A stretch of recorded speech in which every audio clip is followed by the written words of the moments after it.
হচ্ছে আমার বোনের হাত।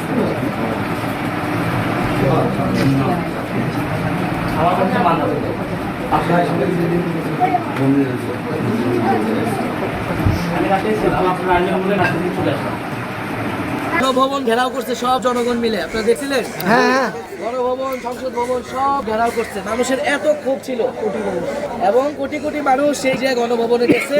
শেখ হাসিনা নিজের জীবন নিয়ে পালায় গেছে ভারতে। এরপরে এই অন্তর্বর্তী সরকার হয়েছে ডক্টর ইউনূসের নেতৃত্বে।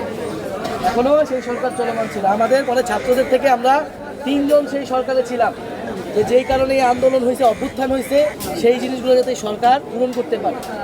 তারপরে এক পর্যায়ে আমি সরকার থেকে বের হয়ে গেছি গত ফেব্রুয়ারি মাসে, কারণ আমাদের কাছে মনে হয়েছে যে সরকারে থাকার থেকেও মানুষের মধ্যে থাকাটা এই মুহূর্তে আমাদের জন্য বেশি দরকার।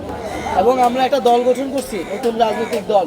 আমাদের দলের নাম হচ্ছে জাতীয় নাগরিক পার্টি, এনসিপি। সংক্ষেপ হচ্ছে এনসিপি। এই এনসিপি মাত্র কয়েক মাস হয়েছে গঠিত হয়েছে এবং এনসিপিতে বেশিরভাগই হতো আমাদের মধ্যে বয়সের তরুণ, যারা ওই সময় আন্দোলন করছে নেতৃত্ব তারাই।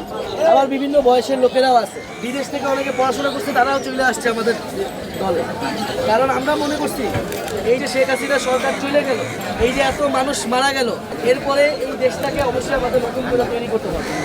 আমাদের দেশের আগের যেই সকল সমস্যা আমরা গত 15 বছর ধরে ফেস করছি, আপনাদের এই যে বিভিন্ন সমস্যার কথা বললেন, শিক্ষার সমস্যা, স্বাস্থ্যের সমস্যা, প্রশাসনের সমস্যা, দুর্নীতির সমস্যা, এগুলা চিরতরে বাংলাদেশ থেকে দূর করতে হবে। এগুলা কেবল এরকম না যে শেখ হাসিনা চলে গেল আরেকজন এসে আরেক দলের লোক এসে এগুলো করা শুরু করবে, এইটা আমরা মাইনা নিব না। এগুলা কেউই করতে পারবে না, কোনো দলের লোকেরাই করতে পারবে না। ফলে নতুন বাংলাদেশ গঠন করতে হবে, এত মানুষ যে জীবন দিচ্ছে।